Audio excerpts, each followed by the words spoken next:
Salut tout le monde, c'est Julia du blog coutureimaginaire.com, bienvenue. Aujourd'hui on se retrouve pour un question-réponse et on va répondre à la question de Chris, enfin à une des questions de Chris, parce que Chris a beaucoup de questions, mais on va y répondre à toutes, mais une à la fois. Chris me demande, quand je vois les patrons c'est compliqué, comment bien décalquer le bon patron? Alors effectivement, quand on voit les patrons du commerce, c'est la guerre. Moi j'ai pas trop d'expérience dans le décalcage de patrons du commerce parce que je fais mes propres patrons.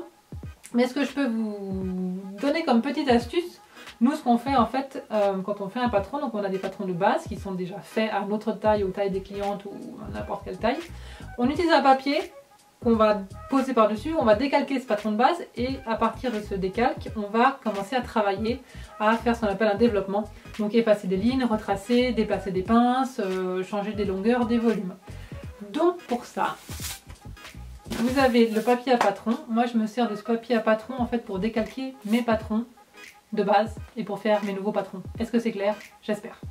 Je le trouve dans mon nouveau magasin préféré. C'est quoi? Tissu des, la maison des Ursules ou Tissu des Ursules? Ils ont les deux, je crois que c'est Tissu des Ursules. Bref, moi je dis que je vais chez Ursule. Ils ont ces baguettes, enfin ils ont ces rouleaux de papier à patron tout simplement.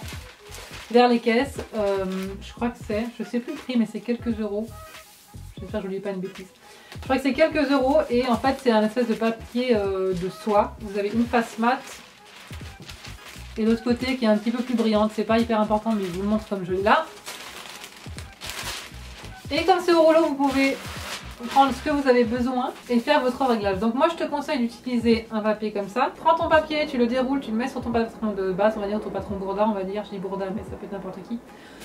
Tu vas l'épingler pour pas que ça bouge, donc tu vas épingler tes coins, tu peux épingler autour de ta forme à décalquer, comme ça te sert ainsi un petit peu de repère. Et puis avec un crayon, et ben, tu vas venir suivre tout simplement tes lignes. Après, pour trouver le bon modèle dans le casse-tête que c'est, je n'ai pas l'astuce. Je suis désolée, je crois qu'il faut simplement s'armer de patience. Voilà ce que je peux donner comme conseil pour décalquer, enfin bien décalquer. Après, décalquer le bon patron, ça, c'est un peu, ça va être un peu plus compliqué.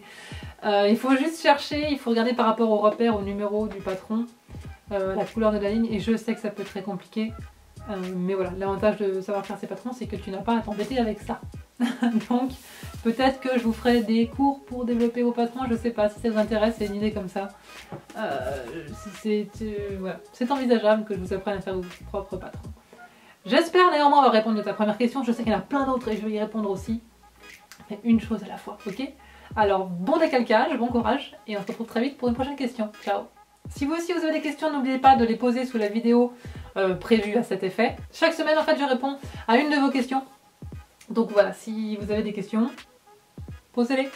On se retrouve très vite, ciao!